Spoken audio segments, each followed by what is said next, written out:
Hi, everyone, and welcome to the final session of Hack Summit 2016. And we have had just an absolutely incredible event, and we could not have asked for anything more out of our audience or our speakers or nonprofit partners. So I really want to acknowledge and thank everyone for being here and staying with us for so long.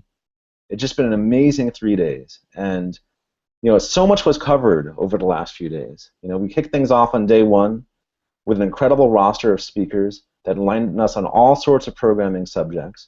We did fireside chats, we did presentations, and it lasted for 3 full days. And it was between 8 and 9 hours each day. And I just am incredibly impressed by the fortitude of those who are here and who have participated in this with us. So the agenda for this final session is actually pretty simple. So we're actually going to have 3 different parts to this final session. The first part of the session is I'm going to give a quick presentation, which is going to be about 10 minutes long, that'll have a bunch of just kind of advice that I've seen over time work for projects in general, which I think would be good kind of parting advice for aspiring developers out there. And then we'll go into a recap of what happened at the hackathon, and then we'll bring everyone on camera and talk about the team's involvement in the Hack Summit and celebrate that together. And that's how we'll go out today. So that's the plan for the last session. It's going to be a lot of fun. There'll be a lot to learn. I hope everyone can hang in here with us.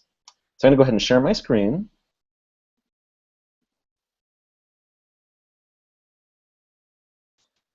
And because it wouldn't be the Hack Summit if we didn't end with yet more advice. It's very important. So let's go ahead and start this slideshow. So in this, and by the way, Sai, let me know if there's any problems with this showing up. Will do. Looks good for now. Great. So this brief mini presentation, kind of a final recap for aspiring developers, project managers, entrepreneurs out there in the audience, is advice for achieving success in any project. And so I've decided to use fairly bold imagery here in this presentation. And the reason for this is because I want you to remember what's in the presentation. And by using these kind of crazy bold images, it might help you mentally kind of associate the image with the best practice. So the first best practice, oops, give me a second here. The first best practice is that your passion is your choice. So what does this mean? So I've spoken to a lot of developers and aspiring entrepreneurs who are always struggling with finding their passion in life. They're trying to figure out, what can I start a business about? What should my open source project be? And they spend a lot of their time trying to find their passion. And there was this great blog post I read a while ago called "Your Passion is Your Choice." And I thought it was really interesting, so I thought I'd make that into a best practice in this presentation. And what that blog post postulated was that you actually choose your passion in life. And whatever you choose, even if it's something that you're just a little bit passionate about, but not super passionate about, that choice can actually make you more and more passionate about that over time. Because what happens is, as you start to work on a project, whatever that project is, even if you're just a little bit passionate about it, you'll start to master that project. You'll start to get better and better at it. And then as you improve on that, as your skills get better, it releases endorphins in your mind where you start to have a sense of mastery.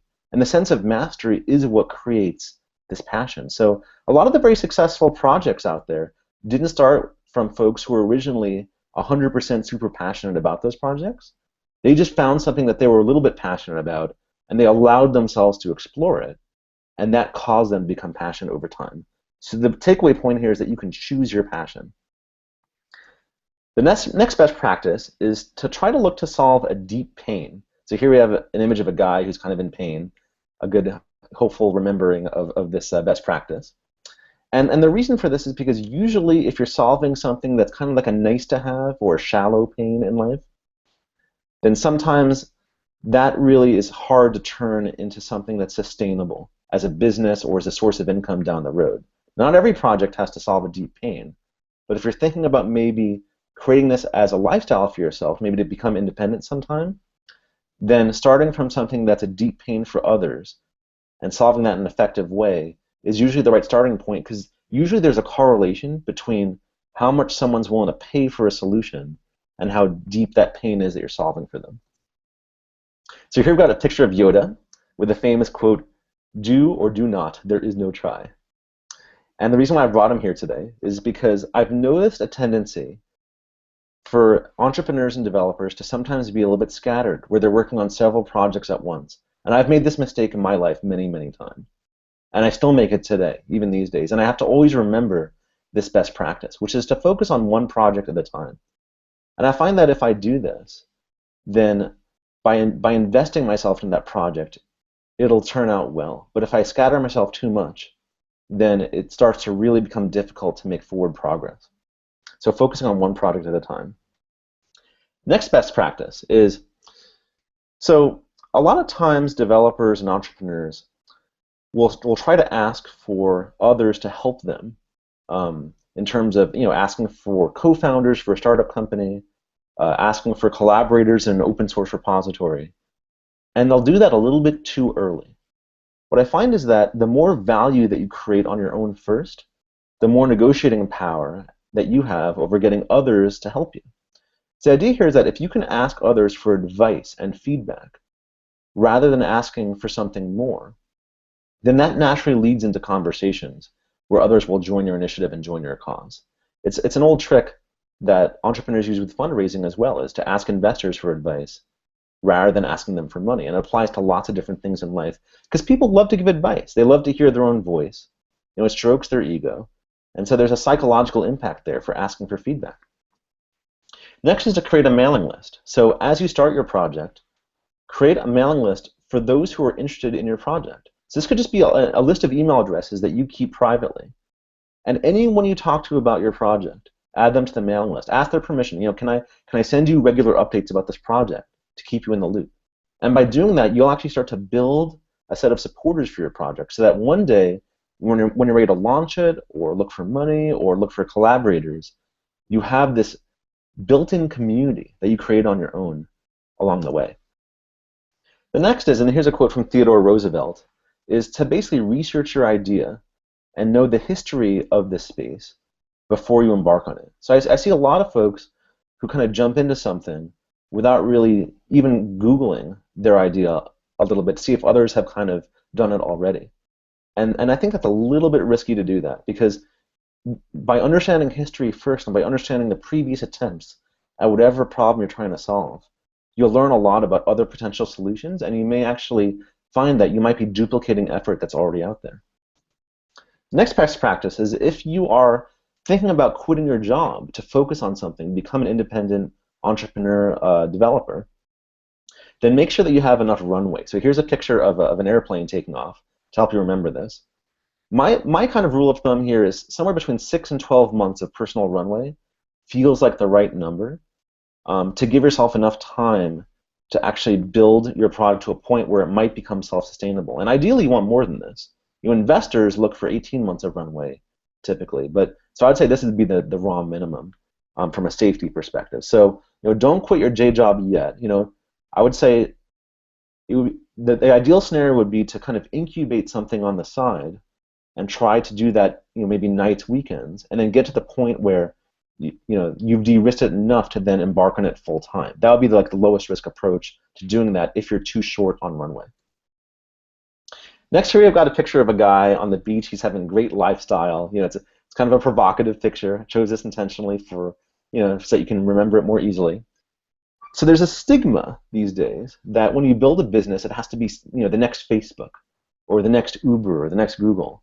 And that's what investors look for too.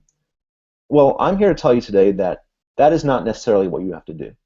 If you talk to DHH, for example, who we had early on today, he's a big fan of the idea of building businesses that are self-sustainable, that aren't necessarily shooting for the moon. Investors call these things lifestyle businesses, and they kind of look down on that. But I don't look down on it. There's nothing wrong with a business that makes you a very steady income in passive income for the rest of your life. That can give you the financial freedom to pursue many, many interests. So there's nothing wrong with building a lifestyle business. Next is, when you're thinking about building something, make sure you're following a lean startup process of talking to customers and doing customer development prior to building your project. And the ideal scenario here would be if you actually could try to get paying customers early. The earlier you get those paying customers, the more you're validating that you're solving a pain and a problem that's worth solving. So talk to customers before building. This is probably one of the most common mistakes people make, is to not follow this process. And the reason why people don't follow it is because they get stuck in their own head. They think, well, I'm going to solve this problem.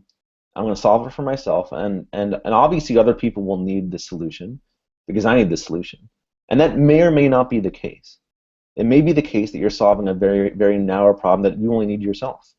And it may open your eyes to other potential solutions by talking to customers. And sometimes we don't want to talk to customers because, you know, we like being in front of the computer, we like programming. That's our first instinct, is to do that. And that's a little bit dangerous. You know, it's a higher risk scenario to do that versus to be in front of customers early and often.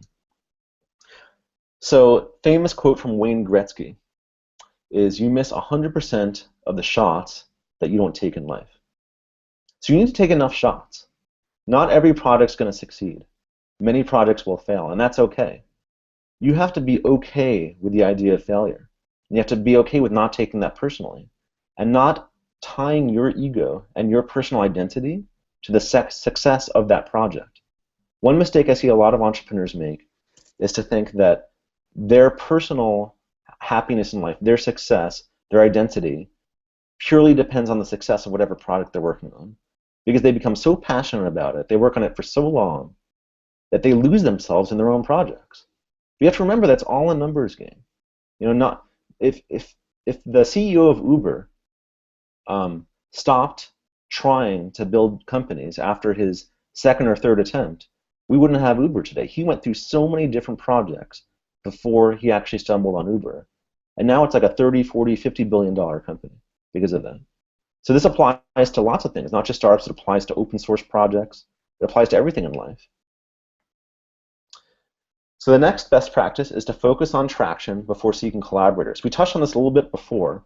What I mean here by traction, and here's a picture of a guy in traction, by the way, to help you remember this. What I mean by traction is to get users who are using your solution and who are passionate about your solution. So, you know, ideally, users that are using it on a recurring basis that increases over time. So every month, more and more users are using your solution.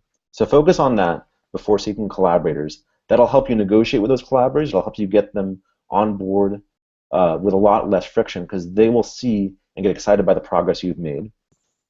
And then the final best practice here is to fall in love with results rather than ideas. So don't get attached to any one idea. Get attached to the results. The results are what matter. One of the smartest things you can do as an aspiring entrepreneur or as an aspiring open source developer is to look at the results and to focus on those versus the idea. Because what happens is we oftentimes get attached to our own ideas. We think our ideas are the best. And sometimes we'll focus on them too long and not pivot away from them early enough. And when we do that, it creates waste in the world, because that's time that could be spent on something that really produces great results. So hope that was successful. Those are some best practices for you that I thought I'd share with you as we conclude today. And there's some links to get in touch with me. So now I want to go to the second part of our presentation today, which is to talk about the hackathon that we ran at the Hack Summit. And so I'd like to bring Devram Yasar up on camera here. So Devram is the CEO of Coding.com, and I really want to acknowledge Coding, because Coding is a cloud-based development environment that subsidized the costs, the infrastructure costs, of conducting the hackathon at the Hack Summit. And the hackathon was held the weekend prior to the Hack Summit, so it was held Saturday and Sunday of this previous week. And thanks to Devram and his team, we were able to bring almost, I mean, I'll let Devram tell the number, but a staggering number of developers participated in this thing from many, many countries, and really got to show off their programming skills and to help coding nonprofits. So, Devram, I'm going to switch the camera over to you.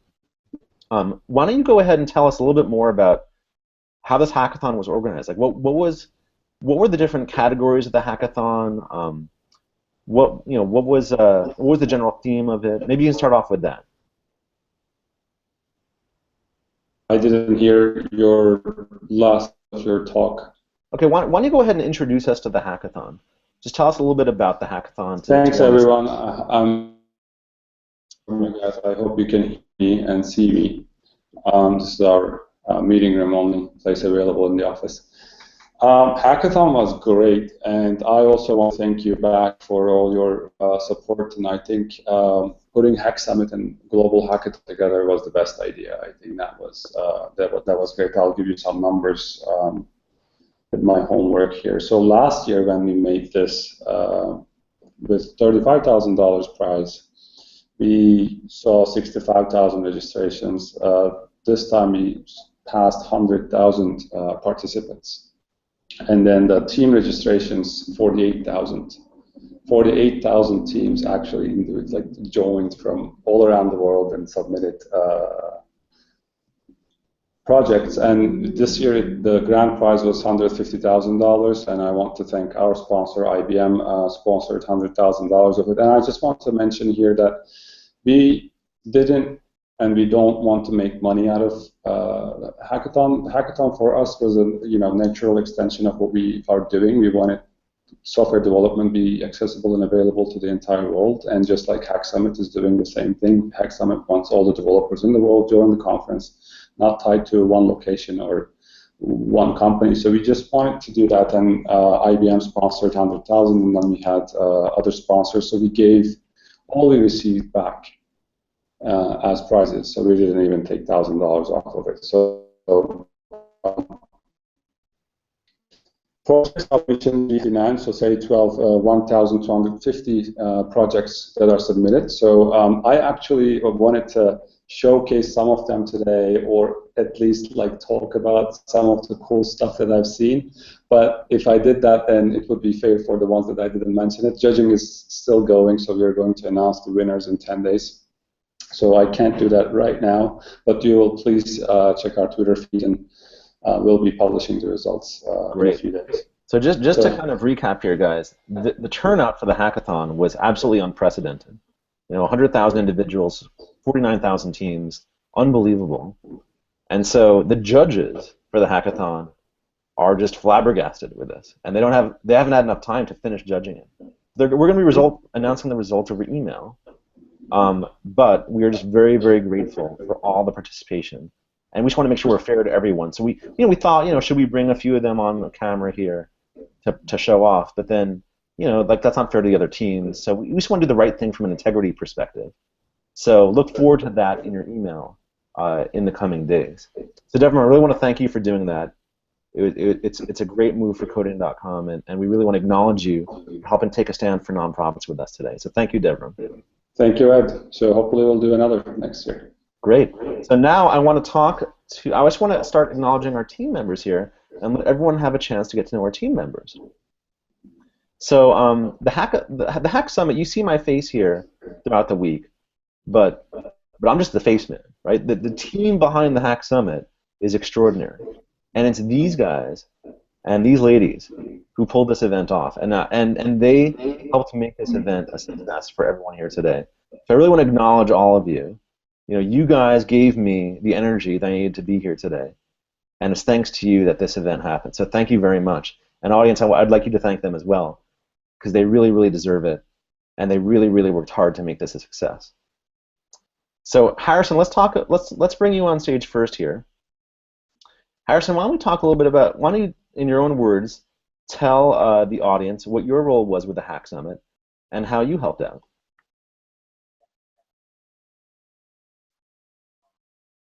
Actually, sorry, Harrison, you're muted right now, actually, so we probably should unmute you.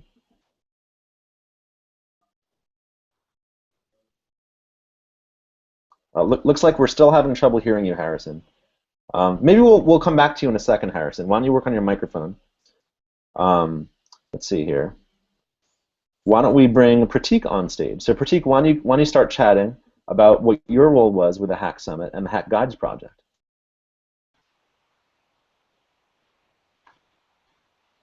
Yeah, definitely. Happy to. Thanks, Ed.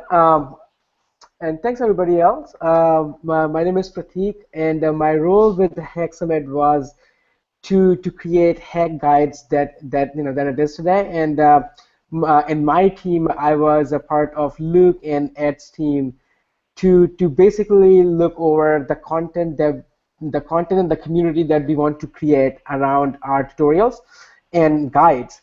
So I invite all of you to join this moment, to join this content revolution that we want to do, to author tutorials, or to even edit, to join our editorial roles, or become our community ambassadors, and become our translators, because we want to share this content in almost every single language.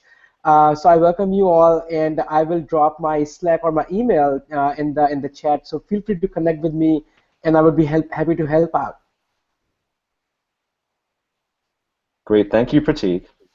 Let's have let's see. So let's have Luke come on board next. So Luke, I'm going to switch camera control to you. Why don't you tell everyone what your role was in this project? Thanks, Ed. So yeah, like Pratik said, I've been working with him on the Hack Guides project and been trying to build a community there, open source that project, and just see if we can get collaborators and see what we can do with that kind of community to make guides available in a bunch of different languages and to the whole Hack Summit. I think of it as kind of like trying to have a Hack Summit all year long. Great, thank you, Luke.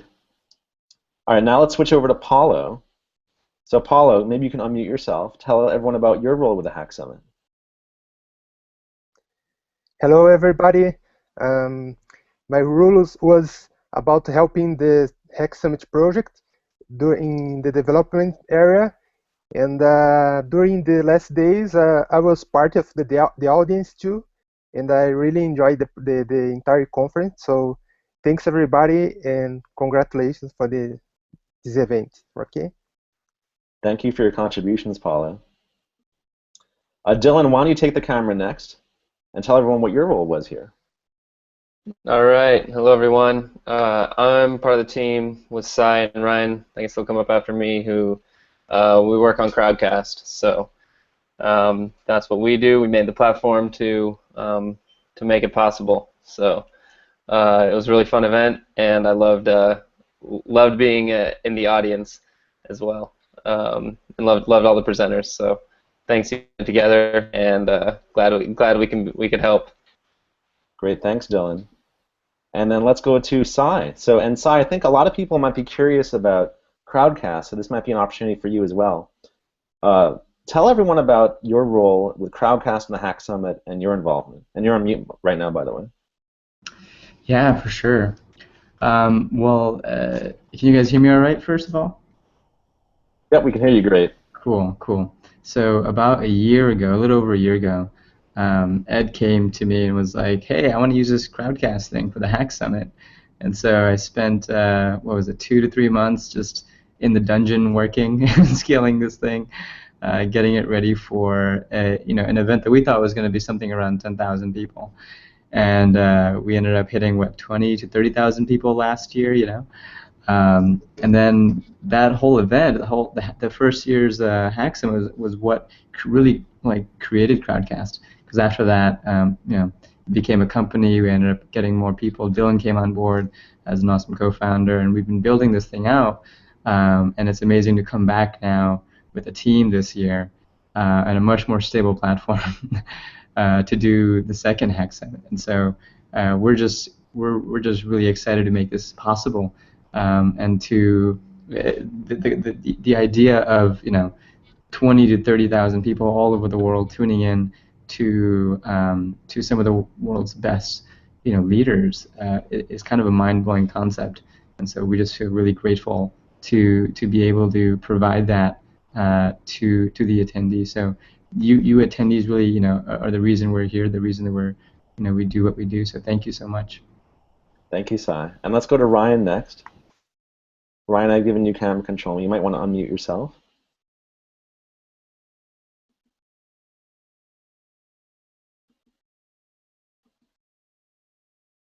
Looks like we might be having some video issues with Ryan. Let's come back to Ryan.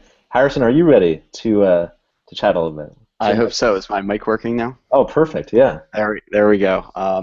Well, yeah. So thank you, Ed. And first, thank you everybody who's been in attendance over the last 3 days. It's been been a joy to see the conversations in our community and just how you guys have really taken this this event to a whole nother level. So I've been working with Ed for the past 6 months on building this and helping us, relaunch the Hack Summit. It's been a really exciting time. I've mainly been focused on bringing on the partners, a lot of different partners that you've seen on our website and that have been interacting with you over the week. I've been managing those relationships and getting all these companies on board, and Ed has continued to say these different speakers and companies have been taking a stand with us to support these nonprofits, and my role has been to ensure that we have other great companies taking a stand with us. So it's been a great experience. I've also been manning our Twitter account and our different messaging. So anything that's coming from us, it's probably been my voice. So it's great to officially meet you guys. And also just one final thing, I've been working in EdTech since the start of my career, and it's a truly incredible honor to be able to bring all of these speakers to people all in over 150 countries around the world, and that's the most gratifying experience out of all of this. So I hope you guys all enjoyed it, and really excited for you to join us again in the future for future events. Thank you, Harrison. Really appreciate your contribution. Okay, let's go to Ryan. Ryan, we got you. Go ahead. Introduce yourself first. Back. So I've just been doing support. I've been in the Crowdcast support, helping anyone who couldn't get in, kind of keeping an eye on the chat. It's been fun. Great. Thank you so much, Ryan. Really appreciate your contribution. So now we've got some audience questions, and we also have some polls. So let's go to the Q&A first, and I actually want anyone who wants to jump in to answer these questions. This isn't just for me here. I guess I'll take the first one. First one's pretty easy. When will there be another Hack Summit? And congratulations for such an event. It's such a great event, and thank you for making it a great event with us. So we are going to be doing another Hack Summit in a year from now.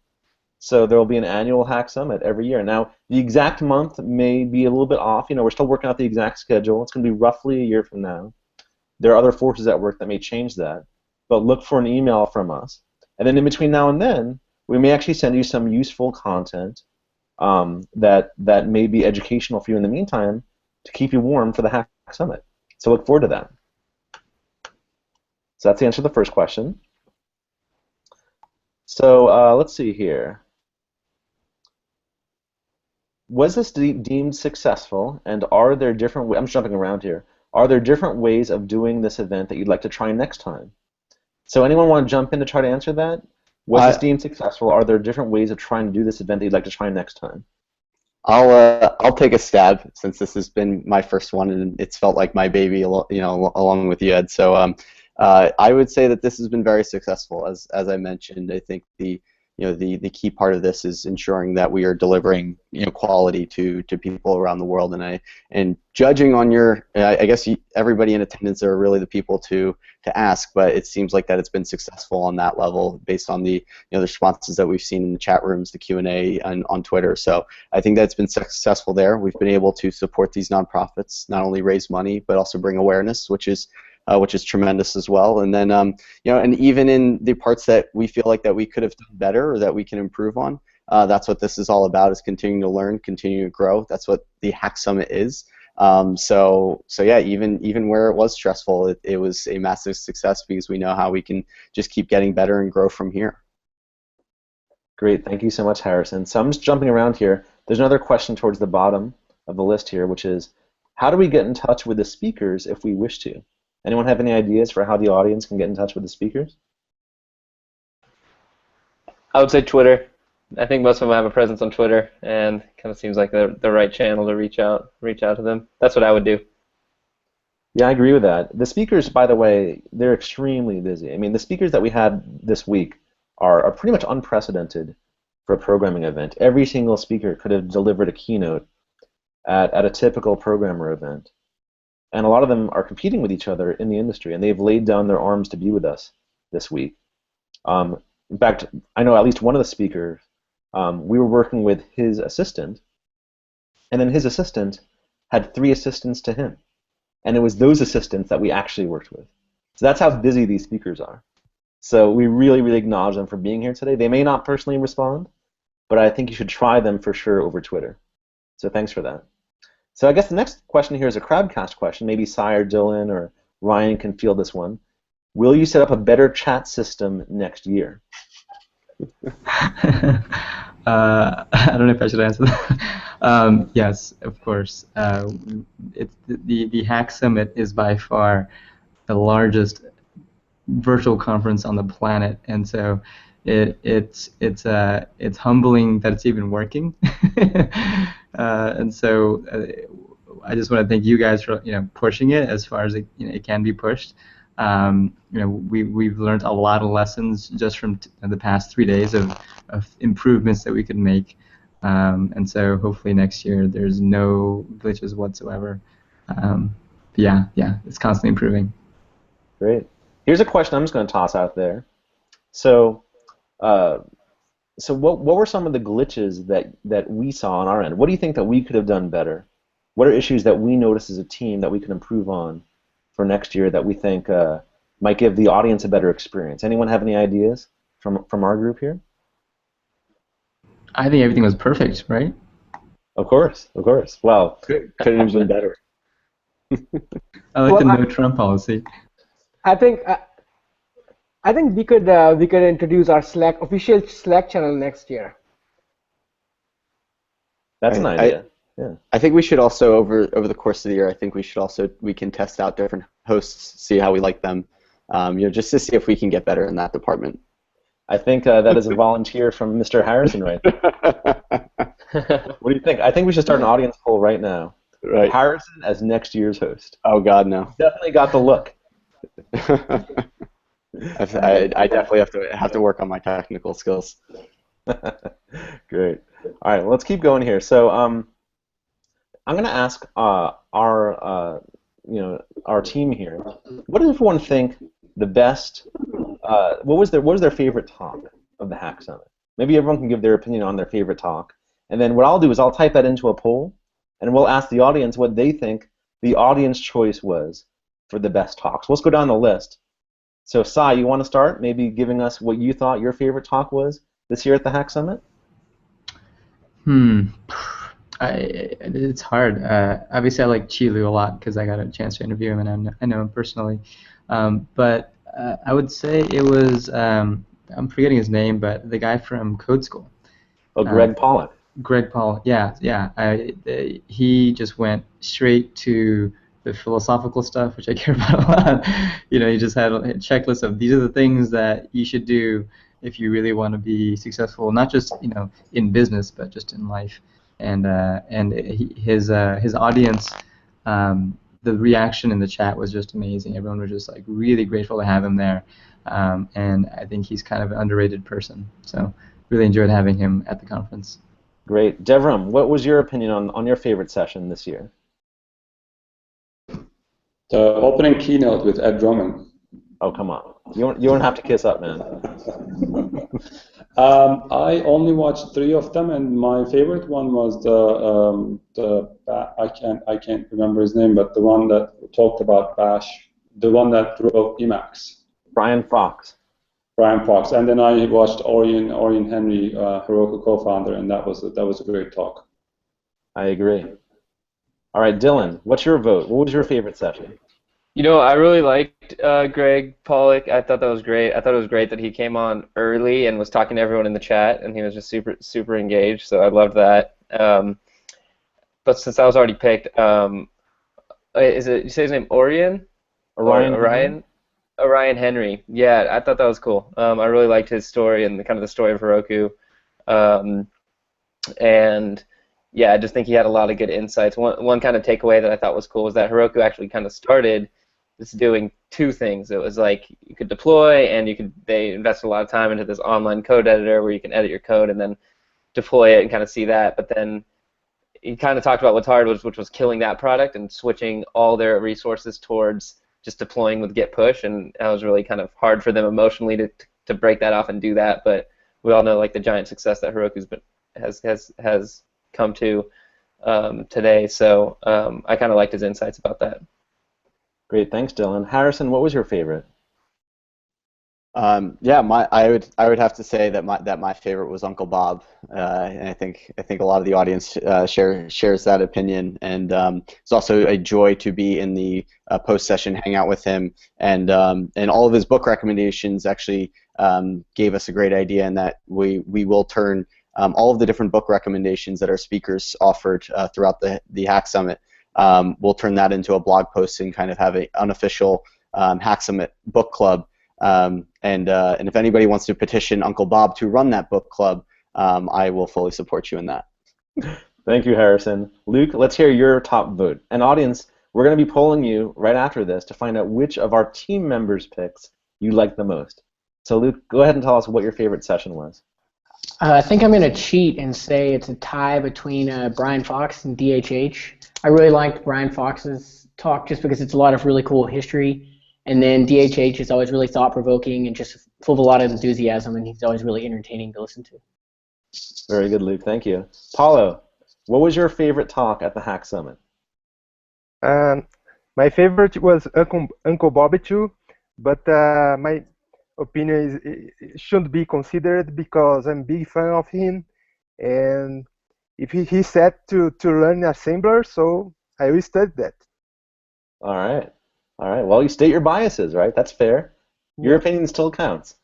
Okay. All right, Pratik, you're up. What's your favorite talk? Oh, I would say DHH. You know, he is definitely a rebel, and you know, he has some great business points as well. So I really respect him. Wow, 2 votes for DHH, 2 votes for Uncle Bob. It's a close one among our team. Ryan, did you have a favorite choice you want to share with us? It's a little different for me. I'm not a programmer, so hard to follow along in some of them, but I really enjoyed Tanchi. He had a lot of interesting things to say. It was cool to hear about his vision, his perspective on everything. Great, thank you, Ryan. And then I will state my bias. So first of all, I liked all of our sessions, obviously. They were all amazing. But I did have a personal favorite, and that was Thomas Currian. Now, why Thomas? Because my role these days is innovation. I do innovation within Pluralsight. I'm incubating new initiatives like the Hack Summit, like the Hack Guides, you know, the Hack Pledge. And Thomas is doing innovation within Oracle. So I just learned a lot personally from Thomas. So it was applicable to kind of like my job. And so it was just a thrill to talk to him. Plus, you know, just seeing the scale of how many products he manages was personally really, really cool to me.